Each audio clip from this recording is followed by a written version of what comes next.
சிஎன்ஜில இருக்கிற ஒரு நெகட்டிவ் பெருசா வந்து அந்த பூட்டை வந்து உங்களுக்கு கம்ப்ளீட்டா வந்து அது ஆக்குபை பண்ணும். எஸ்யூவியோட ப்ரொஃபைல் இருக்கா அப்படின்னு கேட்டிங்கன்னா வெளியில பார்க்கறதுக்கு வேணா ஒரு டால் பாய் மாதிரி ஒரு கான்செப்ட்ல இருக்கலாம். பட் உள்ள வந்து வீலாஸ் வந்து ரொம்பவே வந்து கம்மியா இருக்கு இந்த இடத்துல. அதனால இதுல ஏதோ ஒரு பிரச்சனை இருக்கோ. ஹைவேல ரொம்ப நீங்க பெப்பியாலாம் ஓட்டணும்னு நினைச்சீங்க அப்படின்னா இந்த சிஎன்ஜி மோடு. பாடி ரோல் வந்து வேகனார் அளவுக்கு இது மோசமா இருக்கு அப்படின்னு கேட்டா. Hi friends, welcome back to Birlas Parvai. Summer வந்துட்டாவே சென்னையில் இப்படி ஒரு எல்லோ ஃப்ளேவர் வந்து உங்களுக்கு கிடைக்கும். அதுவும் இப்போ இருக்கிற இந்த ஐபிஎல்லோட ஃபீலுக்கு ஏத்தாப்புல ரோடு முழுக்க எல்லோ கலராக இருக்குது. செம்ம பியூட்டிஃபுல்லான ஒரு இடத்துல இருக்கிறோம். ஸோ நம்ம இப்போ இருக்கிறது வந்து சென்னையில் மாதவரத்தில் நம்ம இருக்கோம். ஸோ எங்கே பார்த்தாலும் ஒரு பக்கா எல்லோ ஃபீல் வந்து உங்களுக்கு கிடைக்குது. ஸோ இந்த ஒரு ரோடில் ஒரு காரு நம்ம கூட இங்கே நிற்கிறத நீங்கள் பார்க்குறீங்க.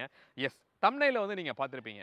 27 கிலோமீட்டர்ஸ் மைலேஜோட ஒரு பக்காவான ஒரு சின்ன ஃபேமிலிக்கு ஒரு நல்ல ஃபியூல் எஃபிஷியண்ட்டான ஒரு ப்ராக்டிக்கலான ஒரு கார் அப்படின்னு கூட நம்மளால் சொல்ல முடியும். ஸோ இன்றைக்கி நம்ம கூட ஹுண்டாயோட எக்ஸ்டர் சிஎன்ஜி வெஹிக்கிள் வந்து நம்ம கூட இருக்குது. அதுவும் ஒரு டியூவல் சிலிண்டரோட இருக்கிற ஒரு காரு. அப்போது சிஎன்ஜி அப்படின்னாவே நம்ம வந்து பூட் வந்து காம்ப்ரமைஸ் பண்ணணும் அப்படின்னு நம்ம சொல்லுவோம். பட் இதில் பூட்டையும் கொஞ்சம் காம்ப்ரமைஸ் பண்ணாமல் இந்த ட்வின் சிலிண்டரில் வந்து உங்களுக்கு கொண்டு வந்திருக்காங்க.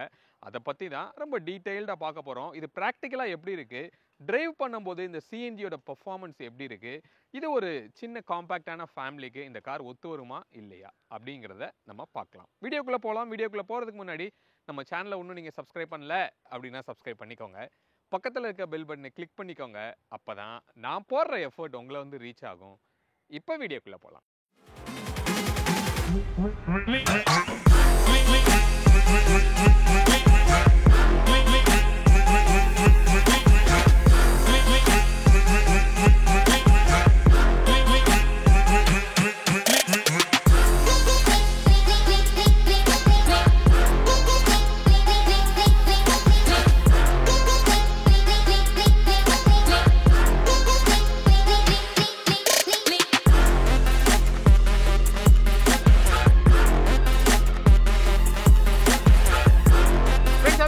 ப்ராடக்ட் வந்து பார்த்தரலாம். இன்வால் அப்படிங்கிற பிராண்ட்ல இருக்கிற கார் பர்ஃப்யூம் தான் வந்து இது ஒரு லிக்யூட் டைப் ஆஃப் பர்ஃப்யூம் அப்படின்னு சொல்லலாம். ரெயின் ஃபாரஸ்ட் அப்படிங்கிற கேட்டகரி. அப்போ ஃபாரஸ்ட்ல இருக்கிற நிறைய நேச்சுரலான ஸ்மெல்ல வந்து ஃப்ராக்ரன்ஸாக அவங்க எடுத்துகிட்டு வந்திருக்காங்க. அந்த வரிசையில் நம்மக்கிட்ட இப்போ இருக்கிறது என்ன அப்படின்னா லாவெண்டர் அப்படிங்கிற ஒரு ஃப்ராக்ரன்ஸ். ஸோ லாவெண்டருக்கு பெருசாக நமக்கு இன்ட்ரோடக்ஷன் தேவையில்லை. ஸோ உள்ள இந்த மாதிரி ஒரு பாட்டில் வந்து உங்களுக்கு இருக்கும். அதுக்கப்புறம் இப்படி ஒரு பேட் வந்து கொடுத்துருப்பாங்க. இந்த பேடில் ஒரு பேண்ட் கனெக்ட் ஆகிருக்கும். அதை உங்களோட ஐஆர்விஎம்ல இப்படி நீங்கள் தொங்க விட்டுக்கலாம். எவ்ரிடே காலையில் நீங்கள் காரை எடுக்கும்போது ஜஸ்ட் இந்த பேடில் ஒரு 2 ஸ்மெல்லு பக்கா அந்த லாவெண்டரோட அந்த ஸ்மெல் வந்து நமக்கு கிடைக்குது. த்ரூ அவுட் த டே வந்து இந்த ஸ்மெல் வந்து காருக்குள்ளே இருக்கும் அப்படின்னு சொல்கிறாங்க. நல்ல ஒரு ரெஃப்ரெஷிங்காக இருக்குது அப்படின்னு சொல்லலாம். உங்களுக்கு இந்த மாதிரியான ஒரு நேச்சுரலான ஸ்மெல் பிடிக்கும் அப்படின்னா இது உங்களுக்கு செட் ஆகிறதுக்கு அதிகமான வாய்ப்பு இருக்குது. இந்த ப்ராடக்டோட டீட்டெயில்ஸ் வந்து டிஸ்கிரிப்ஷனில் இருக்கும். நம்மளோட சப்ஸ்கிரைபருக்காக 10% டிஸ்கவுண்ட்ல கொடுக்குறாங்க. இப்போ ஜெப்டோல 10 மினிட்ஸ்ல உங்களால டெலிவரி எடுத்துக்க முடியும். யூஸ் ஆகும்னா வாங்கிக்கோ. இந்த எக்ஸரோட சிஎன்ஜி எந்தெந்த வேரியண்ட்ல வருது, எவ்வளோ பட்ஜெட் வருது அப்படிங்கிறத நம்ம பார்க்கலாம். ஸோ சிஎன்ஜி அப்படிங்கிறது முன்னாடிலாம் வந்து பேஸ் வேரியண்ட்ல மட்டும்தான் அவைலபிளாக இருக்கும். ஃபீச்சர்ஸ் எதுவுமே இருக்காது. பியூர்லி ப்ராக்டிக்கலான ஒரு காருங்கிற மாதிரி. பட் இப்போ சமீபத்தில் எல்லா பிராண்ட்ஸ்லையும் இந்த சிஎன்ஜியை மோஸ்ட்லி வந்து எல்லா வேரியண்ட்ஸ்லையும் கொண்டு வர ஆரம்பிச்சிருக்காங்க. அதே மாதிரி ஹுண்டேவும் இந்த எக்ஸ்டரில் பேஸ் வேரியண்ட்டான இஎக்ஸ் சீரியஸ்லையும், மிட் வேரியண்ட்டான எஸ் சீரியஸ்லையும், டாப் எண்டான இந்த எஸ்எக்ஸ் சீரியஸ்லையும் வந்து உங்களுக்கு கொடுக்குறாங்க. கிட்டத்தட்ட ஒரு 8 வேரியண்ட்டில் வந்து உங்களுக்கு வருது. இதோட பட்ஜெட் அப்படின்னு நம்ம பார்த்தோம்னா 7.51 லேக்ஸ்ல இருந்து 9.53 lakhs வரைக்கும் எக்ஸ்ஷோரூம் காஸ்ட்ல உங்களுக்கு வரும். ஃபர்ஸ்ட் ரியர்ல இருந்து நம்ம ஸ்டார்ட் பண்ணுவோம். யூசுவலா ஃப்ரண்ட்ல இருந்து ஸ்டார்ட் பண்ணுவோம். பட் இந்த கார்ல மேட்ரே வந்து ரியர்ல தான் இருக்கு அப்படின்னு சொல்லலாம். ஒரு பேட்ச் வந்து இங்க கொடுத்துருக்காங்க, HY CNG டியோ அப்படின்னு சொல்லி. அதாவது டியூவல் ஃபியூவல்ல. இதுல பெட்ரோலோட டேங்க்கும் உங்களுக்கு அவைலபிளா இருக்கு. சிஎன்ஜியும் வந்து உங்களுக்கு கொடுக்குறாங்க. அப்போ இது ஹைப்ரிட் அப்படின்னு சொல்லலாமா? அஃப்கோர்ஸ் இது வந்து ஒரு டியூவல் ஃபியூவல் அப்படின்னு கூட நம்மளால சொல்ல முடியும். சிஎன்ஜி அப்படிங்கிற ஒரு பேட்ச்மே வந்து உங்களுக்கு கொடுத்துருக்காங்க. யூஷுவலாக சிஎன்ஜி காரில் இந்த ஒரு பேட்ச் வந்து ஸ்டிக்கர் வந்து உங்களுக்கு இருக்கும். இங்கேயும் உங்களுக்கு இருக்குது. ஸோ மிச்சபடி ரியரில் இதுக்குன்னு ஸ்பெஷலாக எதுவும் கிடையாது. ஒரு ஷார்க் ஃபின் ஆண்டனா வந்து உங்களுக்கு கொடுத்துருக்காங்க. எல்இடியில் ஹெச் அப்படிங்கிற ஒரு டெயில் லேம்பும் உங்களுக்கு இருக்கும். இப்போ நான் பூட்டை வந்து நான் ஓப்பன் பண்ணுறேன். ஸோ இந்த பூட்டை ஓப்பன் பண்ணோம் அப்படின்னா இப்போ சிஎன்ஜியில் இருக்கிற ஒரு நெகட்டிவ், நான் ஏற்கனவே சொன்ன விஷயம் என்ன அப்படின்னா, இந்த பூட்டை வந்து நீங்கள் ரொம்ப காம்ப்ரமைஸ் பண்ணணும் அப்படின்னு நம்ம சொல்லுவோம். அப்போ இதுக்கு முன்னாடி எக்ஸ்டர்லையுமே எப்படி இருந்தது அப்படின்னா, சிங்கிள் சிலிண்டரில் ஒரு சிஎன்ஜி வந்து உங்களுக்கு கொடுத்துருந்தாங்க. அப்போது பெருசாக வந்து அந்த பூட்டை வந்து உங்களுக்கு கம்ப்ளீட்டாக வந்து அது ஆக்குப்பை பண்ணும் அப்படின்னு நம்ம சொல்லுவோம். அதனாலே நம்ம சிஎன்ஜி அப்படிங்கிறத பற்றி யாரும் யோசிக்கிறதே கிடையாது. ஏன்னா நான் அடிக்கடி லாங் போவேன், அப்போது எனக்கு அந்த பூட் வந்து கரெக்டாக செட் ஆகாது அப்படின்னு சொல்லியிருக்கோம். பட் இதில் வந்து கொஞ்சம் அட்லீஸ்ட் ஒரு மோர் தென் ஹாஃப் த போர்ஷன் வந்து உங்களுக்கு இதில் கிடைக்கிது அப்படின்னு நம்ம சொல்லலாம். அப்போ இதோட ஆக்சுவல் பூட்டோட ஸ்பேஸ் பார்த்தோன்னா ஒரு 390 லிட்டர்ஸ் இருக்கும். பட் இதில் வந்து ஒரு 240 to 250 லிட்டர்ஸ் வந்து வித் சிஎன்ஜியோடைய உங்களுக்கு கொடுத்துருக்காங்க. அப்போது இது எப்படி இம்ப்ளிமெண்ட் பண்ணியிருக்காங்க அப்படின்னா, இப்போ நான் இந்த பேடை வந்து நான் எடுக்கிறேன். இந்த பேடை ஆக்சுவலாக வந்து ஃபிக்ஸ் பண்ணி தான் வச்சுருக்காங்க, உங்களுக்கு காமிக்கணுங்கிறதுக்காக ஜஸ்ட் அந்த ஸ்னாப்பெல்லாம் எடுத்து விட்டுருக்குறோம். அப்போது இந்த ட்வின் அப்படிங்கிறதுக்கு ஆர்ஜினே இன்னொரு பிராண்டு தான். அஃப்கோர்ஸ் உங்களுக்கு நல்லாவே தெரிஞ்சிருக்கும். டாட்டாவில் தான் வந்து கொஞ்சம் மாற்றி யோசித்து இந்த சிஎன்ஜியை ட்வின் சிலிண்டராக பிரித்து கொண்டு வந்தாங்க அப்படின்னு சொல்லலாம். அது வந்து ரொம்ப நல்லாவே ஒர்க் அவுட் ஆச்சு. அதை வந்து மிச்ச பிராண்ட்ஸும் ஃபாலோ பண்ண ஸ்டார்ட் பண்ணியிருக்காங்க. அதில் இந்த ஹுண்டாயில் ஃபாலோ பண்ணி வந்தது தான் இந்த ட்வின் சிலிண்டர். அப்போ இந்த எக்ஸ்டர் அது மட்டும் இல்லாமல் இந்த ஆராலையும் வந்து உங்களுக்கு இந்த ட்வின் சிலிண்டர் அப்படிங்கிறதோட ஆல்ரெடி லான்ச் வந்து உங்களுக்கு ஆயிருக்கு. அப்போ இந்த ஃப்ரேமு எல்லாமே வந்து உங்களுக்கு இதிலே ஃபிட்டடாகவே வந்து உங்களுக்கு வரும். 2 சிலிண்டராக இப்போ இருக்குது. அப்போது கீழே இருக்கிற அந்த ஸ்பேர் வீலோட ஏரியாவையும் இது கம்ப்ளீட்டாக ஆக்குப்பை பண்ணியிருக்கு. அந்த ஸ்பேர் வீலை கண்டிப்பாக உள்ளே வந்து உங்களால் வைக்க முடியாது. அப்போ இதில் ஸ்பேர் வீல் வந்து கிடையாது. அப்போ அந்த ஸ்பேர் வீலுக்கு பதிலாக என்ன கொடுத்துருக்காங்க அப்படின்னு கேட்டிங்கன்னா, இங்கே வந்து நீங்கள் பார்க்கலாம், ஒரு பஞ்சர் கிட் வந்து உங்களுக்கு கொடுத்துருக்காங்க. யூஸ்வலாக நம்ம டாடா கார்ஸ்லேயும் இது வந்து வருது. இந்த மாதிரி ஒரு லிக்யூட் வந்து உங்களுக்கு கொடுப்பாங்க. அது மட்டும் இல்லாமல் ஒரு இன்ஃப்ளேட்டர்ஸ் வந்து உங்களுக்கு இருக்கும். ஸோ இந்த மாதிரியான ஒரு பஞ்சர் கிட்டு, ஒரு டோயிங் ஹூக்குமே வந்து இதில் உங்களுக்கு கொடுத்துருக்காங்க. ஸோ இது மட்டும்தான் இதில் கிடைக்கிது. ஸ்பேர் வீல் வந்து உங்களுக்கு இதில் கிடைக்கிறது கிடையாது. நான் சொன்ன மாதிரி அதோட ஸ்பேஸை வந்து அது கம்ப்ளீட்டாக ஆக்குபை பண்ணிச்சு. அப்போது இந்த சிலிண்டர் வந்து ரொம்ப சின்னதாக 2ஆக பிளேஸ் ஆகிருக்கிறதுனால நீங்கள் இந்த பேடை போட்டிங்கன்னா கூட ஓரளவுக்கு பார்சல் ட்ரேவுமே இதில் ரிமூவ் பண்ணியிருக்காங்க. நல்ல ஹைட்டாக வந்து உங்களுக்கு ஒரு ஸ்பேஸ் வந்து கிடைக்குது. பட் இன்கேஸ் உங்களோட லக்கேஜ் இதுக்கு ஏத்தாப்பில் பிளான் பண்ணி ஸ்லிம்மாக மல்டிபிள் லக்கேஜஸை நீங்கள் பிரித்து வச்சிங்க அப்படின்னா ஓரளவுக்கு நல்லாவே வந்து இதில் டம்ப் பண்ண முடியும் அப்படின்னு கூட நம்மளால் சொல்ல முடியும். அப்போது இந்த ஃபேக்ட்ரி ஃபிட்டரில் இருக்கிற ஒரு அட்வான்டேஜ் என்ன அப்படின்னா, இங்கே இருக்கிற இந்த ஹோசஸ், அப்போது இந்த சிஎன்ஜியோட சேஃப்டி அப்படிங்கிறதுக்கு நம்ம முக்கியமாக என்ன சொல்கிறோம் அப்படின்னா, இந்த லைனிங் எல்லாமே வந்து ரொம்ப கேர்ஃபுல்லாக பண்ணணும் அப்படின்னு நம்ம சொல்கிறோம். ஏன்னா ஆஃப்டர் மார்க்கெட்லேயும் இந்த சிஎன்ஜி அப்படிங்கிற விஷயம் வந்து உங்களுக்கு வருது. அப்போ அதை விட இந்த கம்பெனியில் இருக்கிறது கொஞ்சம் சேஃப் அப்படின்னு நம்ம ஏன் சொல்கிறோன்னா, இதில் நிறையா விஷயங்கள் அவங்க கொஞ்சம் ஒர்க் பண்ணி கொஞ்சம் ப்ராப்பரான வேலை இதில் உங்களுக்கு கன்சீல் பண்ணியிருக்காங்க. நீங்கள் இப்போ பார்த்துட்ருக்கீங்க, 2 வால் வந்து உங்களுக்கு வருது. அந்த 2மே பேரலாக கனெக்ட் பண்ணி ஒரே எக்ஸிட்டாக வந்து உங்களுக்கு இதில் கொடுத்துருக்காங்க. ஃப்ளெக்சிபிள் ஹோஸில் வந்து உங்களுக்கு இங்கே இருக்கிறத நம்ம பார்க்குறோம். அதுக்கு உள்ளே வந்து ஒரு மெட்டல் பைப்புமே வந்து உங்களுக்கு ட்ராவல் ஆகும். இங்கேருந்து இன்ஜினோட பேக் வந்து உங்களுக்கு அடியில் வந்து உங்களுக்கு லைன் வந்து உள்ளே போகும். இப்போ இது எப்படி ஃபில் பண்ணுவாங்க அப்படிங்கிறத இப்போ நான் காமிக்கிறேன். ஸோ சிஎன்ஜி ஃபில்லிங் பாயிண்ட் வந்து உங்களுக்கு எங்கே இருக்குது அப்படின்னா, யூஸ்வலாக நீங்கள் பெட்ரோலோட லிட் உங்களுக்கு எங்கே இருக்குமோ அதுக்கு பக்கத்துலேயே வந்து உங்களுக்கு கொடுத்துருக்காங்க. நீங்கள் பார்த்துட்ருக்கீங்க. ஸோ இதில் இந்த இதை ஜஸ்ட் இப்படி ஓப்பன் பண்ணிவிட்டு இங்கே தான் சிஎன்ஜி வந்து உங்களுக்கு ஃபில் பண்ணுறாங்க. அப்போது இதோட டேங்கோட கெப்பாசிட்டி எவ்வளோ வருது அப்படின்னு கேட்டிங்கன்னா 60 லிட்டர்ஸ் ஆஃப் வாட்டர் கெப்பாசிட்டி அப்படின்னு நம்ம சொல்லுவோம். பட் சிஎன்ஜி அப்படின்னு நம்ம எடுத்தோம் அப்படின்னா ஒரு 10 kg வந்து அதோட கெப்பாசிட்டி. ஆனால் அது வேரி ஆகும். ஒரு 8லேருந்து ஒரு 9.5 வரைக்கும் உங்களால் ஃபில் பண்ண முடியும். அது டிபெண்ட்ஸ் ஆன் அந்த பங்க்கில் இருக்கிற அந்த ப்ரெஷர் எவ்வளோ வச்சுருக்காங்களோ அதுக்கு ஏத்தாப்பில் தான் இது ஃபில் பண்ண முடியும். இந்த சிஎன்ஜி ஃபில்லிங்கில் வந்து இவ்வளோ ரூபாய்க்கு பண்ணுங்கள், இத்தனை கேஜி பண்ணுங்கள் அப்படிலாம் நம்மளால் சொல்ல முடியாது. நீங்கள் ஒன்ஸ் ஸ்டார்ட் பண்ணீங்க அப்படின்னா அந்த டேங்க் ஃபில் ஆனதுக்கப்புறம் தான் அது ஆட்டோமேட்டிக்காக வந்து உங்களுக்கு கட் ஆஃப் ஆகும். அப்போது அந்த ஃபில்லிங் வந்து உங்களோட பங்க்கில் இருக்கிற ப்ரெஷரை பொறுத்து தான் அது 9 kgயோ 9.5ஓ இல்லை 8ஓ. ஸோ இந்த மாதிரி உங்களுக்கு வேரி ஆகும். ப்ரெஷர் அதிகமாக இருக்கிற பங்க்கில் ஒரு 9 to 9.5 கிடைக்கும். இல்லை கம்மியாக இருக்கிற பங்க்கில் போனோம் அப்படின்னா ஒரு 8 kg தான் இதோட கெப்பாசிட்டி வந்து உங்களுக்கு ஃபில் ஆகும் அப்படின்னு சொல்லி நம்ம சொல்லலாம். இதில் இந்த சென்சார்ஸ் எல்லாமே வந்து உங்களுக்கு கொடுத்துருக்காங்க. இந்த லிட்டெலாம் கரெக்டாக க்ளோஸ் ஆனால் தான் உங்களுக்கு வந்து வெஹிக்கிளே ஸ்டார்ட் ஆகும். அந்த மாதிரி முடிஞ்ச வரைக்கும் அந்த சேஃப்டி விஷயங்கள் இருக்குது. அப்போ இதில் பெட்ரோலும் இருக்குது அப்படின்னு சொன்னேன். அந்த 37 லிட்டர்ஸ் ஆஃப் பெட்ரோலோட டேங்க்குமே வந்து உங்களுக்கு இதில் கொடுக்குறாங்க. அப்போ இதோட மைலேஜ் அப்படிங்கிறத நம்ம ரொம்ப இம்பார்ட்டண்ட்டாக பார்க்குறோம். ஏன்னா சிஎன்ஜி போகிற முக்கியமான காரணம் என்ன அப்படின்னா அதோட மைலேஜ். அப்போது அவங்க சொல்கிறது ஒரு 27.1 கிலோமீட்டர்ஸ் வந்து 1 கேஜிக்கு வந்து மைலேஜ் கிடைக்கும் அப்படின்னு சொல்கிறாங்க. பட் ரியல் லைஃப் நம்ம பார்க்கும்போது ஒரு 22லேருந்து 23 அப்படிங்கிறது கிடைக்கிறதுக்கு அதிகமான வாய்ப்பு இருக்குது. முடிஞ்சால் இந்த வீடியோவில் நான் இதை ஃபில் பண்ணி ஒரு 30-40 கிலோமீட்டர்ஸ் போய் எவ்வளோ மைலேஜ் கிடைக்கிது அப்படிங்கிறத கேப்சர் பண்ணுறதுக்கு ட்ரை பண்ணுறேன். நெக்ஸ்ட் ஒரு அடிஷ்னல் என்ன இருக்குது அப்படின்னா இங்கே ரைட் சைடில் இங்கே வந்து CNG to petrol, petrol to CNG கன்வர்ஷனுக்கு இங்கே ஒரு சுவிட்ச் வந்து உங்களுக்கு கொடுத்துருக்காங்க. இப்போ நான் வண்டி ஸ்டார்ட் பண்ணுறேன். வெஹிக்கிள் ஸ்டார்ட் பண்ணும்போது என்ன மோடில் ஸ்டார்ட் ஆகுது அப்படிங்கிறத நம்ம பார்க்கலாம். ஸோ ஃபஸ்ட் நான் என்ன பண்ணுறேன்னா ஆன் பண்ண உடனே இங்கே லெஃப்ட் சைடில் பார்த்தீங்க அப்படின்னா பெட்ரோலோட ரேஞ்சு, ஐ மீன் அந்த பெட்ரோலோட டேங்க் கெப்பாசிட்டியோட பேலன்ஸ் வந்து உங்களுக்கு அங்கே காமிக்குது. ரைட் சைடில் சிஎன்ஜி டேங்க்கில் இருக்கிற கெப்பாசிட்டி பேலன்ஸ் எவ்வளோ அப்படிங்கிறது ரைட் சைடில் காமிக்குது. அப்போ ரெண்டுமே கிளஸ்டர்லேயே வந்து உங்களுக்கு ஓஇ ஃபிட்டடாக வர்றதுனால அந்த ஃபியூவலோட இண்டிகேஷனும் நமக்கு அதில் கிடைக்கும். லோ ஃபியூவல் இண்டிகேஷனும் உங்களுக்கு அதிலே வந்து கிடைக்குது. இப்போது ஆன் பண்ணுறேன். ஆன் பண்ணும்போது வெஹிக்கிள் வந்து பெட்ரோலில் தான் வந்து உங்களுக்கு ஸ்டார்ட் ஆகுது. கொஞ்சம் நேரத்துக்கு அப்புறம் தான் வந்து உங்களுக்கு சிஎன்ஜிக்கு உங்களுக்கு ஷிஃப்ட் ஆகும். அதை இங்கே இப்போ நீங்கள் பார்த்தீங்க அப்படின்னா சிஎன்ஜி அப்படின்னு சொல்லி உங்களுக்கு அங்கே ஃபிக்ஸ்டாக வந்து வருது. இப்போ இந்த சிஎன்ஜியை அப்படியே நீங்கள் பெட்ரோலாக மாற்றணும் அப்படின்னாலும் உங்களால் மாற்ற முடியும். இந்த பட்டனை ப்ரெஸ் பண்ணி நீங்கள் மாற்றலாம்.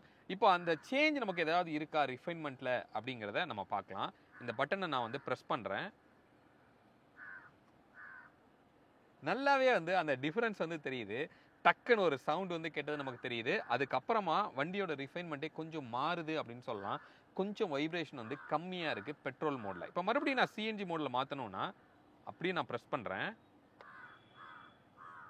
இம்மீடியட்டாக மாறலை. கொஞ்சம் டைம் எடுத்துகிட்டு தான் பெட்ரோல்லேருந்து சிஎன்ஜிக்கு உங்களுக்கு மாறும். இப்போது மாறிடுச்சு. ரைட். அது மாறும்போது அந்த ரம்பிள்னஸ் வந்து கொஞ்சம் அடிஷ்னலாக மாறுறதை நம்மளால் ஃபீல் பண்ண முடியுது. ஸோ இந்த மாதிரி ஸ்விட்சிங் வந்து நீங்கள் பண்ணிக்கலாம். அப்படி இல்லைனா எப்போயுமே நீங்கள் சிஎன்ஜியில் வச்சிட்டிங்கன்னா வெஹிக்கிள் ஸ்டார்ட் ஆகும்போது மட்டும் பெட்ரோல் மோடில் வந்துட்டு அதுவாகவே சிஎன்ஜிக்கு வந்து உங்களுக்கு மாறிக்கிடும். லோ ஃபியூல் ஆகி டேங்க் எம்டி ஆயிடுச்சுன்னா ஆட்டோமேட்டிக்காக பெட்ரோல் மோடுக்கு உங்களுக்கு சேஞ்ச் ஆகிக்கணும். ஸோ வேறு என்ன அடிஷ்னலாக இருக்குது அப்படின்னு கேட்டிங்கன்னா இங்கே கோ பேசஞ்சர் சீட்டில் இங்கே ஒரு மேட்ரு வச்சுருக்காங்க. அதை நான் எடுத்து காமிக்கிறேன். எஸ், இந்த மாதிரி குட்டியாக ஒரு ஃபயர் எக்ஸ்டிங்யூஷருமே வந்து உங்களுக்கு வச்சுருக்காங்க.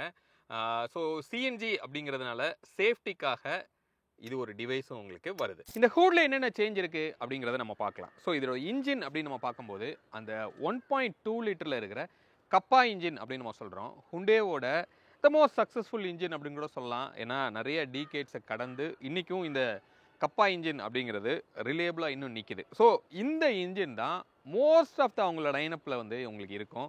உதாரணத்துக்கு i20 இருக்கலாம், ஆராவாக இருக்கலாம், வென்யூவில் இருக்கிற அந்த என்ஏ வேரியண்ட்டாக இருக்கலாம். ஸோ இது எல்லாமே வந்து இந்த கப்பா தான் வந்து உங்களுக்கு கொடுக்குறாங்க. அப்போ இந்த கப்பாக்குன்னு ஒரு சில கேரக்டரிஸ்டிக் இருக்குது. இது வந்து கொஞ்சம் லீனியரான ஒரு பர்ஃபார்மன்ஸ் தான் கொடுக்கும். பட் நல்ல ரிஃபைன்மெண்ட் மட்டும் வந்து உங்களுக்கு இருக்கும். மைலேஜும் கொஞ்சம் உங்களுக்கு கம்மி தான். அப்போ அந்த மைலேஜை ஓவர் கம் பண்ணுறதுக்கு மேபி இந்த சிஎன்ஜி வந்து ஓரளவுக்கு சூட் ஆகலாம் அப்படின்னு நம்ம சொல்லலாம். அப்போது இதில் என்ன சொல்கிறாங்கன்னா பைஃபியூல் இன்ஜின் அப்படின்னு சொல்லி இதுக்கு ஒரு நேம் வந்து உங்களுக்கு கொடுத்துருக்காங்க. மிச்சப்படி இது டிக்டோ கப்பா இன்ஜின் தான் இது அப்படின்னு நம்ம சொல்லலாம். அப்போ பவர் அப்படின்னு நம்ம பார்க்கும்போது ஒரு 65 பிஹெச்பி வந்து இது பவர் டெலிவரி பண்ணுது. டார்க் அப்படின்னு நம்ம பார்க்கும்போது ஒரு க்ளோஸ் டு 95 Nm வந்து டார்க் டெலிவரி பண்ணும். அப்போது இதோட பெட்ரோலுக்கும் இந்த சிஎன்ஜிக்கும் டிஃபரன்ஸ் இருக்குமா அப்படின்னு கேட்டிங்கன்னா அஃப்கோர்ஸ் ஒரு 15 பிஹெச்பி வந்து கம்மியாகவும் 20 Nm கம்மியாகவும் வந்து உங்களுக்கு இந்த சிஎன்ஜி மோடில் உங்களுக்கு பவர் டெலிவரி பண்ணும். இதோட பெட்ரோல் வந்து ஆக்சுவலி பார்த்தோம் அப்படின்னா ஒரு 81 பிஹெச்பியும் டார்க்குன்னு பார்த்தோம் அப்படின்னா 113 Nm டார்க்கும் வந்து உங்களுக்கு டெலிவரி பண்ணோம். பட் அதிலிருந்து கம்மியாக தான் வந்து உங்களுக்கு இந்த சிஎன்ஜியில் கொடுத்துருக்காங்க. அப்போது இதில் அந்த சிஎன்ஜியோட இன்லெட் வந்து எங்கே உங்களுக்கு கரெக்டாக பிளேஸ் ஆகிருக்கு அப்படின்னு கேட்டிங்கன்னா அந்த இன்லெட் மேனிஃபோல்டில் தான் வந்து ஒரு ஹோல் பண்ணியிருக்காங்க.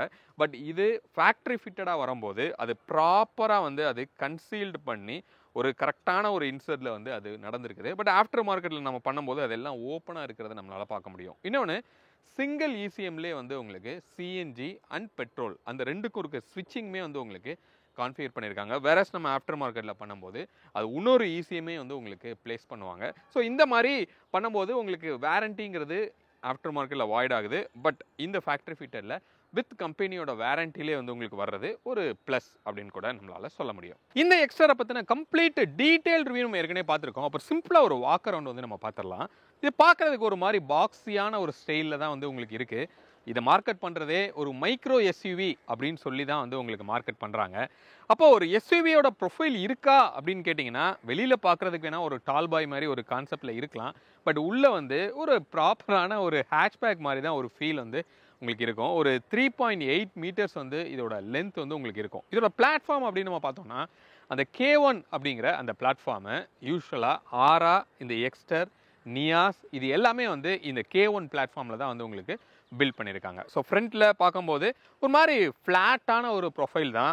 ஹெட்லைட் நம்ம பார்த்தோம்னா ப்ரொஜெக்டரில் கொடுத்துருக்காங்க. ஒரு டிஆர்எல் அப்படின்னு நம்ம பார்க்கும்போது கூட ஒரு ஹெச் ஷேப்பில் வந்து ஒரு டிஆர்எல் வந்து உங்களுக்கு கிடைக்கிது. ஹெட்லைட் லோவாக இருக்கிறதுனால இங்கே எதுவுமே உங்களுக்கு ஃபாக் லேம்போட ப்ரொஃபைல் எதுவுமே வந்து உங்களுக்கு இல்லை. ஈவன் டம்மி கூட வந்து உங்களுக்கு கொடுக்கல. ஏர் வெண்ட்டுமே வந்து ஃபங்க்ஷனல்லாம் எதுவுமே வந்து உங்களுக்கு இங்கே இல்லை. ஸோ இங்கே கீழே சிம்பிளான ஒரு ஏர் வெண்ட் தான். ஒரு இங்கேயுமே வந்து ஒரு ஸ்லாட்டடாக ஒரு கேப் இருக்கிறத நம்ம பார்க்குறோம். பியானோ பிளாக்ல வந்து உங்களுக்கு கொடுத்துருக்காங்க. கீழே வந்து ஒரு மாதிரி அலுமினியம் ப்ரொஃபைலில் வந்து ஒரு ஸ்கிட் பிளேட் ப்ரொஃபைல் வந்து உங்களுக்கு இருக்கிறத நம்மளால் பார்க்க முடியுது. அதை ஸ்க்ரூ பண்ண மாதிரி ஒரு ஃபீல் கொடுக்கணும் அப்படிங்கிறதுக்காக டம்மியாக சம் ஸ்க்ரூஸ் வந்து இங்கே காமிச்சிருக்காங்க. ஸோ இங்கே ஃப்ரண்ட்டில் கேமராவோ எதுவுமே வந்து இங்கே நமக்கு கொடுக்கல.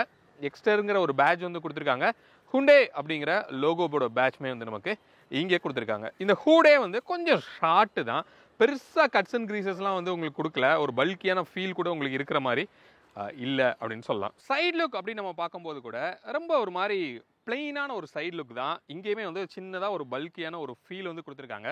அதே மாதிரி வீல் ஆர்ச்சுக்கு மேலே இருக்கிற இந்த பிளாஸ்டிக் வந்து கீழே ரன்னர் போர்டில் போய் ஃப்ரண்ட்டோட ஆர்ச் வரைக்கும் அது போய் கனெக்ட் ஆகுறது வண்டிக்கு ஒரு மாதிரியான ஒரு பெரிய கார் அப்படிங்கிற ஒரு ஃபீல் வந்து உங்களுக்கு கொடுக்குது அப்படின்னு சொல்லலாம். ஹேண்டில் எல்லாமே வந்து பாடி கலர்லேயே வந்து உங்களுக்கு கொடுத்துருக்காங்க. ரெக்வஸ்ட் சென்சார் எதுவுமே வந்து உங்களுக்கு இதில் கொடுக்கல. ஸோ ஓஆர்விஎம் வந்து ஆட்டோ ஃபோல்டபுளாகவே வந்து உங்களுக்கு கிடைக்குது. பிளிங்கருமே அதோட சேர்த்து வந்து உங்களுக்கு இன்டகிரேட் பண்ணியிருக்காங்க. மேலே வந்து ஒரு ரூஃப் ரெயில் ஒரு பியானோ பிளாக் ஃபினிஷில் வந்து உங்களுக்கு கொடுத்துருக்காங்க. இந்த வண்டிக்கு ரூஃப் ரெயில் வந்து ஒரு நல்ல லுக் கொடுக்குது அப்படின்னு சொல்லலாம். இது கொஞ்சம் டால் பாய் தான். அப்படி இருந்தால் கூட இந்த ரூஃப் ரெயிலோட சேர்ந்து அதை பார்க்கும்போது வண்டி வந்து கொஞ்சம் நல்ல ஒரு பெரிய காராக வந்து உங்களுக்கு ஒரு ஃபீல் கொடுக்குது. மேலே வந்து ஒரு சிங்கிள் பெயின் சன்ரூஃப் வந்து உங்களுக்கு கொடுத்துருக்காங்க. ஸோ மிச்சபடி இங்கே ஒரு குவார்டர் கிளாஸ் விண்டோஸ் எல்லாமே வந்து ஒரு மாதிரி நல்லா ஒய்டராக இருக்கிறதுனால ஒரு நல்ல டிஎல்ஓ வந்து நமக்கு கொடுக்குது அப்படின்னு சொல்லலாம். ஸோ இந்த எக்ஸ்டரில் நிறைய பேர் சொல்கிற கம்ப்ளைண்ட் என்ன அப்படின்னா, இங்கே வீல் ஆர்ச் வந்து ரொம்பவே வந்து கம்மியாக இருக்குது இந்த இடத்துல அப்படிங்கிற மாதிரி ஒரு கம்ப்ளைண்ட் வந்து இருக்கும். அதனால் இதில் ஏதோ ஒரு பிரச்சனை இருக்கோ அப்படின்னு சொல்லி நமக்கு சொல்லியிருப்பாங்க. இது நான் இதுக்கு முந்தின வீடியோவிலே நான் சொல்லியிருக்கிறேன். ஃபங்க்ஷனல் வைஸ் இது கண்டிப்பாக இது எந்த பிரச்சனையும் இல்லை. உள்ள நல்ல டீப்பாகவே ஒரு ட்ராவல் இருக்குது அப்படின்னு சொல்லலாம். இங்கே இந்த பிளாஸ்டிக் வந்து கொஞ்சம் கீழே இறங்குனதுனால நமக்கு அந்த மாதிரி ஒரு ஃபீல் வந்து கிடைக்குது. பட் நீங்கள் 3 பேர் பின்னாடி உட்காந்து ஈவன் சிட்டி ரோட்டில் போனால் கூட பெரிய ஸ்பீட் பிரேக்கரில் இறங்கினா கூட இது மேலே போய் தட்டுற பிரச்சனை வந்து நமக்கு இதில் இல்லை. ஸோ இதோட அலாய் வந்து இதில் கொடுக்கல. இதில் வந்து ஜஸ்ட் பிளாஸ்டிக்கில் வீல் கப்பு தான் வந்து உங்களுக்கு கொடுக்குறாங்க. ஃப்ளெக்ஸி வீல் அப்படின்னு சொல்லி அதை சொல்கிறாங்க. மிச்சபடி இதில் பெருசாக ஒரு ஃபீச்சர்ஸ் அப்படின்னு சொல்லி சைடில் எதுவும் உங்களுக்கு இல்லை. ஃப்ரெண்ட்ஸ், இப்போ நம்ம இந்த எக்ஸரோட சிஎன்ஜியை ட்ரைவ் பண்ணிகிட்டு இருக்கோம். வண்டி எப்படி பெர்ஃபார்ம் பண்ணுது அப்படிங்கிறத நம்ம பார்க்கலாம். இப்போ இருக்கிறது வந்து சிஎன்ஜி மோடில் தான் இருக்குது. இங்கே நீங்கள் பார்க்குறீங்க சிஎன்ஜின் தான் இங்கே நமக்கு இங்கே காமிச்சிட்டு இருக்கு. இப்போ சிஎன்ஜியில் பவர் எப்படி இருக்குது ஸோ அப்படிங்கிற ஒரு கொஸ்டின் கண்டிப்பாக இருக்கும். நம்ம ஸ்பெக்கில் பார்த்த மாதிரி ஒரு 10 to 12 பிஹெச்பி வந்து இது பவர் கம்மி. அதே மாதிரி டார்க்குன்னு பார்த்தா கூட ஒரு 18 to 20 NM வந்து டார்க் வந்து கம்மியாக வந்து உங்களுக்கு இருக்குது. அப்படி இருக்கும்போது அந்த இம்பேக்ட்டு நமக்கு டிரைவபிலிட்டியில் அஃப்கோர்ஸ் தெரியுது. பட் ரொம்ப அக்ரெசிவாக நீங்கள் அதை வந்து ஃபீல் பண்ண முடியாது. ரொம்ப புல் பண்ணுறதுக்கே ரொம்ப கஷ்டப்படுதா அப்படின்னு கேட்டிங்கன்னா அப்படி இல்லை. ஓரளவுக்கு டீசெண்டாகவே இருக்குது அப்படின்னு சொல்லலாம். எஸ்பெஷலி இந்த லோயர் பேண்ட் அப்படின்னு நம்ம பார்க்கும்போது, இப்போ உதாரணத்துக்கு நான் நல்லாவே ஸ்லோ பண்ணிக்கிறேன். வண்டியை செகண்ட் கியரில் தான் இப்போ நான் போட்டிருக்கேன். ஸ்பீடு வந்து ஒரு 25ல் இருக்குது. நான் ஒரு த்ராட்டில் நான் கொடுக்குறேன், நீங்கள் பார்க்குறீங்க. ஸோ இது வந்து யூஸ்வலான அந்த கப்பா இன்ஜினோட கேரக்டர் வந்து அப்படியே இதில் இருக்குது அப்படின்னு சொல்லலாம். அந்த ஒரு லீனியரான ஒரு பர்ஃபார்மன்ஸ் தான். பட் லோயர் பேண்டு கொஞ்சம் கன்வின்சிங்காகவே இருக்குது அப்படின்னு சொல்ல முடியும். நீங்கள் த்ராட்டில் கொடுத்தீங்கன்னா ஓரளவுக்கு நல்லாவே வந்து ரேவ் இன்க்ரீஸ் ஆகி ஒரு புல் வந்து உங்களுக்கு கொடுக்குது. பெருசாக லேபர் ஆகிற ஃபீல் வந்து உங்களுக்கு இல்லை. அந்த ரிஃபைன்மெண்ட் நல்லா இருக்கிறதுனால ஓரளவுக்கு வந்து நல்லாவே வந்து புல் இழுத்துட்டு போகுதுன்னு சொல்லலாம். பட் நான் ஹைவேல டிரைவ் பண்ணிட்டு வரும்போது ஹையர் பேண்ட் பார்க்கும்போது கொஞ்சம் வீக்காக தான் இருக்குது. அதாவது 4th and 5th கியரில் நீங்கள் ஹெவி த்ராட்டில்லாம் கொடுத்தா கூட அது வந்து ரொம்ப ரொம்ப லீனியராக தான் வந்து ஒரு பர்ஃபார்மன்ஸ் கொடுக்குது அப்படின்னு சொல்லலாம். அப்போ சிட்டிக்குள்ளே பெருசாக வந்து உங்களுக்கு அது நம்மளை இழுத்துட்டு போக முடியாத அளவுக்கு கஷ்டப்படுதோ அப்படிங்கிற ஒரு ஃபீல் வந்து இல்லை. ஓரளவுக்கு ரொம்ப கம்ஃபர்டபுளான ஒரு லெவலில் தான் இருக்குது. ஆனால் ஹைவேல ரொம்ப நீங்கள் பெப்பியாலாம் ஓட்டணும்னு நினச்சிங்க அப்படின்னா இந்த சிஎன்ஜி மோடு உங்களுக்கு கொஞ்சம் சப்போர்ட் பண்ணுறது கஷ்டம் அப்படின்னு கூட நம்ம சொல்லலாம். இப்போ நம்ம இது அப்படியே சிஎன்ஜியை நான் பெட்ரோலாக மாற்றி ஒரு ரேவ் வந்து கொடுத்து காமிக்கிறேன். இப்போ சிஎன்ஜி மோடில் இருக்குது, இங்கே நமக்கு ஒரு பட்டன் இருக்குது, இதை பெட்ரோல். இப்போ அதே த்ராட்டில் தான் நான் இருக்கேன். அதே த்ராட்டில் அக்ரெசிவாக அப்படி ஸ்லைட்டாக கொஞ்சம் முன்னாடி போகுதா அப்படின்னு கேட்டிங்கன்னா இல்லை. அது எப்பயும் போல் அதே அசம்பந்தமாக தான் இருக்குது அப்படின்னு சொல்லலாம். அதுதான் அந்த கப்பா இன்ஜினோட கேரக்டர். இப்போ நான் ஒரு த்ராட்டில் கொடுத்தா கூட இப்போ தெரியுது இல்லையா, அந்த ஒரு புல் வந்து கொஞ்சம் அந்த டிஃப்ரென்ஸ் வந்து உங்களால் ஃபீல் பண்ண முடியும் பெட்ரோலுக்கும் சிஎன்ஜிக்கும். அதே மாதிரி ரிஃபைன்மெண்ட்டுமே பெட்ரோலுக்கும் சிஎன்ஜிக்கும் கொஞ்சம் டிஃப்ரென்ஸ் வந்து தெரியுது. கொஞ்சம் இன்ஜினோட ரம்பிள்னஸ் வந்து சிஎன்ஜியில் கொஞ்சம் அதிகமாகவே நம்மளால் ஃபீல் பண்ண முடியுது அப்படின்னு சொல்லலாம். பெட்ரோல் அளவுக்கு அந்த மாதிரி ஒரு ஸ்மூத்தராக வந்து உங்களுக்கு இல்லை, அதுதான் உண்மை அப்படின்னு கூட நம்ம சொல்ல முடியும். அப்போ சிஎன்ஜியில் என்னால் ஓட்டவே முடியாத அளவுக்கு அதோட பவர் ட்ராப் இருக்குது, ரொம்ப இரிட்டேட்டிங்காக இருக்குது அப்படின்லாம் இருக்கா அப்படின்னு கேட்டால் அப்படிலாம் இல்லை. கண்டிப்பாக மேனேஜபிளாக இருக்குது. அப்போ இதோட மைலேஜ் அப்படிங்கிறத நம்ம யோசித்து பார்த்து, என்னோடய யூசேஜ் சிட்டிக்குள்ளே தான் அதிகமாக இருக்கும். அப்போ சிட்டிக்குள்ளேயே எனக்கு வந்து ஒரு கேஜிக்கு 22 கிலோமீட்டர்ஸ் வந்து ஒரு ப்ராக்டிக்கலாக எனக்கு வந்து ஒரு மைலேஜ் கொடுக்கும் அப்படின்னா, அந்த மைலேஜுக்காக நம்ம பேர் பண்ணிக்கிற லெவலில் தான் வந்து இதோட பர்ஃபார்மன்ஸ் வந்து இருக்குது. டெஃபினட்டாக எக்ஸ்டரோட அந்த கேரக்டர் ஒரு 80 to 85% வந்து இந்த சிஎன்ஜி மோடில் வந்து உங்களுக்கு கண்டிப்பாக இருக்குது அப்படின்னு சொல்லலாம். ரொம்ப குறை சொல்கிற அளவுக்காக வந்து அதில் புவராக வந்து எந்த பர்ஃபார்மன்ஸும் இல்லை. ஓகே, அப்போது ஒரு வேல்யூ ஃபார் மணியாக கண்டிப்பாக இது இருக்கிறதுக்கு உங்களுக்கு வாய்ப்பு இருக்கும் இந்த சிஎன்ஜி. பட் இதில் வந்து ஒரு சில விஷயங்கள் வந்து நீங்கள் ஞாபகம் வச்சுக்கணும். உங்களோட வீட்டு பக்கத்தில் பங்க்ஸ் அவைலபிளாக இருக்கா அப்படிங்கிறத நீங்கள் செக் பண்ணிக்கணும். ஏன்னா சிஎன்ஜி ஃபில் பண்ணுறதுக்காகவே நீங்கள் ஒரு 20 கிலோமீட்டர் போயிட்டு வர்றீங்க அப்படின்னா இதில் கிடைக்க போகிற அந்த டிஃப்ரென்ஸை நீங்கள் அதுலேயே நீங்கள் ஸ்பெண்ட் பண்ணுற மாதிரி ஆயிரும். இன்னொன்று, அப்படியே பங்க் இருந்தாலும் ஸ்டாக் வந்து உங்களுக்கு அவைலபிளாக இருக்கா அப்படிங்கிறத நீங்கள் இப்போ பாருங்கள். நான் ஒரு ஃபுல் த்ராட்டில் நான் கொடுத்துருக்கேன். 3rd கியரில் அந்த அப்படியே லீனியராக ஏறி போகிறத நம்மளால் பார்க்க முடியுது. Okay, right. ஸோ ஆனால் இதில் இன்னொரு பியூட்டி என்ன அப்படின்னா, 3rd கியர்லேயே வந்து ஈவன் 15 கிலோமீட்டர் ஸ்பீடில் கூட இன்ஜின் இடிக்காமல் அப்படி அழகாக நம்மளை வந்து கூட்டிகிட்டு போகுது. இன்ஃபேக்ட் நான் ஸ்பீட் பிரேக்கர்லலாம் கூட நான் அந்த மாதிரி ட்ரை பண்ணி பார்த்தேன். இப்போ நான் உங்களுக்கு ட்ரை பண்ணி கூட காமிக்கிறேன். வண்டி வந்து 3rd கியரில் இருக்குது. கம்ப்ளீட்டாக வந்து நம்ம ஸ்பீடை வந்து ஸ்லோ பண்ணுறோம். 30 ஒரு புல் கொடுக்குறேன். ஓகே, ஸோ அப்படியே அசால்ட்டாக இன்ஜின் இடிக்கிறதோ அந்த லைட்டாக வந்து நாக்கிங் எஃபெக்ட் வர்றதோ அது எதுவுமே வந்து நமக்கு இங்கே இல்லை. ஓரளவுக்கு ஸ்மூத்தாகவே வந்து உங்களுக்கு டேக் ஆஃப் ஆகுது அப்படின்னு சொல்லலாம். ஸோ அதனால் அந்த கியர் வந்து ரொம்ப நல்லா கேலிப்ரேட் பண்ணியிருக்காங்க. கியர் ரேஷியோ ரொம்ப நல்லாவே ஒர்க் அவுட் ஆகிருக்கு அப்படின்னு சொல்லலாம். ஓகே, அப்போது பூட்டுமே ரொம்ப நம்ம லூஸ் பண்ணுற மாதிரி இல்லை. ஓரளவுக்கு டீசெண்டான ஒரு பூட் வந்து அட்லீஸ்ட் ஒரு 70% ஆஃப் பூட் வந்து நமக்கு அதை யூஸ் பண்ண முடியுது அப்படின்னு சொல்ல முடியும். ஏன்னா அந்த ட்வின் சிலிண்டர் இருக்கிறதுனால அந்த ஒரு பெனிஃபிட் வந்து உங்களுக்கு கிடைக்குது. ஓகே, ஸோ மிச்சப்படி இது ஒரு எஸ்யூவி மாதிரி நீங்கள் வந்து கன்சிடர் பண்ணிலாம் இந்த காருக்குள்ளே வரக்கூடாது. இது வந்து ஒரு ஹேட்ச்பேக் தான் அப்படிங்கிற ஒரு ஃபீல் தான் வந்து உங்களுக்கு கொடுக்கும். வெளியிலேருந்து பார்க்குறதுக்கு வேணால் ஒரு சின்ன பாக்ஸியான ஒரு ஃபீல் வந்து கொடுக்கறதுனால ஒரு எஸ்யூவியோட லுக்கு வந்து ரோட் ப்ரெசன்ஸ் கொடுக்குதுன்னு சொல்லலாம். பட் இதோட டிரைவிங் கேரக்டர் எதுவுமே வந்து அதை கண்டிப்பாக உங்களுக்கு மீட் பண்ணாது. ஆனால் கிரவுண்ட் கிளியரன்ஸ் கொஞ்சம் அதிகமாக இருக்கிறதுனால உங்களுக்கு கொஞ்சம் பெட்டராக வந்து ஃபீல் ஆகும். அப்போ இதோட லென்த் வந்து ஒரு 3.8 மீட்டர்ஸ் இருக்குது. அதே மாதிரி விட்டுமே கொஞ்சம் அதிகம்னு சொல்லலாம் நியாஸை விட. அதனால் கேபின் ஸ்பேஸ் வந்து கொஞ்சம் ரூமியாக இருக்கிறதுக்கு உங்களுக்கு வாய்ப்பு இருக்கும். ஏன்னா ரொம்ப ஹைட்டாக இருக்கிறதுனால ஹெட்ரூம் வந்து நல்லாவே வந்து உங்களுக்கு கொடுத்துருக்காங்க. சரியா, ரைட். அப்போ ஓவராலாக இந்த சிஎன்ஜி இந்த எக்ஸ்டரில் போகிறது ஒர்த்தா அப்படின்னு கேட்டிங்கன்னா, நீங்கள் சிட்டிக்குள்ளே தான் நீங்கள் அதிகமாக யூஸ் பண்ண போகிறீங்க. எனக்கு ஒரு நாளைக்கே வந்து எனக்கு கிட்டத்தட்ட 70 கிலோமீட்டர் 80 கிலோமீட்டர் எனக்கு போகுது. அப்போ டீசலில் எனக்கு இந்த டிபிஎஃப் பிரச்சனை அது எல்லாமே இருக்குது. அப்போ அதை ஓவர் கம் பண்ணி எனக்கு டீசலோட மைலேஜ் வந்து எனக்கு தேவைப்படுது அப்படின்னா இந்த ஒரு சிஎன்ஜி வந்து நீங்கள் ப்ரிஃபர் பண்ணலாம். டீசலோட பர்ஃபார்மன்ஸ்லாம் இந்த காரில் நீங்கள் எதிர்பார்க்கக்கூடாது. பியூர்லி ப்ராக்டிக்கலான ஒரு அப்ரோச் தான். அப்படி நீங்கள் ப்ராக்டிக்கலாக மைலேஜ் இம்பார்ட்டன்ஸ்னால் இதை நீங்கள் ஒரு ட்ரை வந்து கொடுத்து பாருங்கள், டெஸ்ட் ட்ரைவ் பண்ணி பாருங்கள். உங்களுக்கு பிடிக்கிறதுக்கு அதிகமான வாய்ப்பு வந்து உங்களுக்கு இருக்கும். இப்போ நம்ம ட்ரைவ் பண்ணும்போது இப்போ கிட்டத்தட்ட ஒரு சிட்டி டிராஃபிக்குள்ளே போகிறோம், ரியரில் வேணால் நம்ம உட்காந்து பார்க்கலாம். நமக்கு வந்து ரியரில் கம்ஃபர்ட் எப்படி இருக்குது, அந்த சஸ்பென்ஷன்லாம் என்ன மாதிரி ஃபீல் ஆகுது அப்படிங்கிறத இப்போ நம்ம உட்காந்து பார்ப்போம். ரியர் சீட்டுக்கு வந்து உட்காந்தாச்சு. சஞ்சய் தான் வண்டி ஓட்டிகிட்டு இருக்காரு. ரியர் சீட்டோட கம்ஃபர்ட் எப்படி இருக்குது அப்படிங்கிற நம்ம பார்க்கலாம். நான் வாக்கரவுண்ட்லேயே சொன்ன மாதிரி ரியர் சீட் வந்து கொஞ்சம் காம்ப்ரமைஸ்டான ஒரு சீட்டிங் பொசிஷன் தான் வந்து இருக்குது.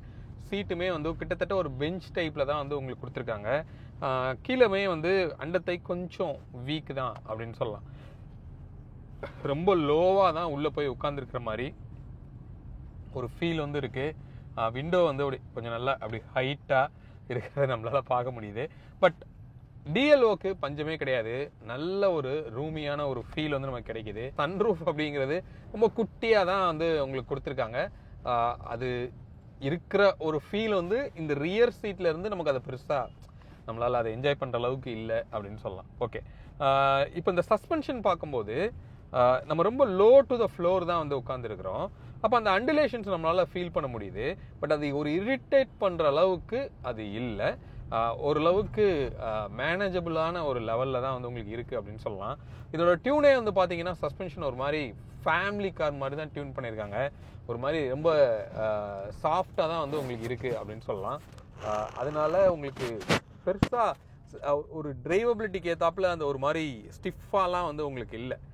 அதனால பெருசாக அந்த இம்பேக்டெல்லாம் வந்து பெருசாக நமக்கு உள்ளே இல்லை, அந்த பின்னாடி சீட்டில் இல்லை அப்படின்னு சொல்லலாம். என்விஹெச் அப்படின்னு நம்ம பார்த்தோம் அப்படின்னா அஃப்கோர்ஸ் ஆம்பியன்ஸ் வந்து அது சவுண்டு நமக்கு நல்லாவே உள்ளே கேட்குது. இன்ஃபேக்ட் நீங்கள் ஹைவேல 100க்கு மேலே போனீங்கன்னா வின் நாய்ஸே நல்லா நமக்கு உள்ளே வருது அப்படின்னு சொல்லலாம். ஸோ ஒரு பட்ஜெட் காரில் இருக்கிற ஒரு ஃபீல் தான். பட் அதெல்லாம் கொஞ்சம் இம்ப்ரூவ் பண்ணலாம் ஹுண்டை அப்படின்னு சொல்லலாம். ஓகே, ஹெட்ரூம் வந்து நீங்கள் பார்க்குறீங்க, நல்ல மேசிவான ஒரு ஹெட்ரூமு. நீங்கள் குழந்தைகள்லாம் கூப்பிட்டு போகிறீங்க அப்படின்னா சிட்டிக்குள்ளே நீங்கள் ஸ்லோவாக ரோல் பண்ணி போகும்போது அவங்க அசால்ட்டாக நின்றுட்டு வர்ற அளவுக்கு ஒரு நல்ல ஒரு ஹெட்ரூம் வந்து உங்களுக்கு இருக்குது. ஸோ அதனால் ரொம்ப அடைச்சி போட்ட மாதிரி ஒரு ஃபீல் இல்லை, ஓரளவுக்கு டீசெண்டாக வந்து இருக்குது. பாடி ரோல் வந்து வேகனார் அளவுக்கு இது மோசமாக இருக்கா அப்படின்னு கேட்டால் அவ்வளோலாம் உங்களுக்கு இல்லை. ஓரளவுக்கு நல்லா கண்டெயின் பண்ணியிருக்காங்க. அதே மாதிரி அந்த காற்றுக்கு இது அப்படியே ஆடுற மாதிரியான ஒரு ஃபீல்லாம் இருக்கான்னு கேட்டால் அந்த மாதிரிலாம் இல்லை. அதில் ஓரளவுக்கு நல்லாவே வந்து அந்த பில் குவாலிட்டி நமக்கு ஃபீல் ஆகுது. அந்த ஒரு 6 ஏர் பேக்ஸுங்கிறதும் இதில் கொடுத்துருக்காங்க. ஓரளவுக்கு பேஸ் வேரியண்ட்லேருந்தே எல்லா வேரியண்ட்லேயுமே உங்களுக்கு 6 ஏர் பேக்ஸ் அப்படிங்கிறது கொடுத்துருக்காங்க. அப்போ அந்த சிஎன்ஜி அப்படிங்கிறதோட அந்த பெனிஃபிட்டை நம்மளால் எடுக்க முடியுமானா அஃப்கோர்ஸ் மைலேஜில் நீங்கள் எடுக்கலாம். காஸ்ட்டில் வந்து ஐ திங்க் பெட்ரோலுக்கும் இதுக்கும் ஒரு 10 ரூபா தான் வந்து உங்களுக்கு டிஃப்ரென்ஸு. அதுக்கு மேலே வந்து உங்களுக்கு பெருசாக டிஃப்ரென்ஸ் இல்லை. அப்போது நான் ஏற்கனவே ட்ரைவ் பண்ணும்போது சொன்னது தான், நீங்கள் ஒரு சிட்டிக்குள்ளே தான் அதிகமாக ஓட்ட போகிறீங்க, ஒரு நாளைக்கே நான் வந்து ஒரு 60-70 கிலோமீட்டர் நான் போவேன், எனக்கு மைலேஜ் ரொம்ப ரொம்ப இம்பார்ட்டண்ட் அப்படின்னா கண்டிப்பாக இந்த சிஎன்ஜியை ஒரு ட்ரை வந்து நீங்கள் கொடுத்து பார்க்கலாம். ஏன்னா சிஎன்ஜியோட இம்பேக்டும் வந்து உங்களுக்கு கொஞ்சம் கம்மியாக இருக்குது பூட்டில். ஹோப் இந்த வீடியோ இந்த எக்ஸ்டரோட இந்த சிஎன்ஜியை பற்றின ஒரு கம்ப்ளீட் டீட்டெயில் வந்து உங்களுக்கு கொடுத்துருக்கோம் அப்படின்னு சொல்லி நான் நம்புகிறேன். ஸோ மீண்டும் அடுத்து வேறு ஒரு வீடியோவில் உங்களை வந்து நான் சந்திக்கிறேன். அது வரைக்கும் உங்களிடமிருந்து விடைபெறுவது உங்கள் பிர்லா. பை.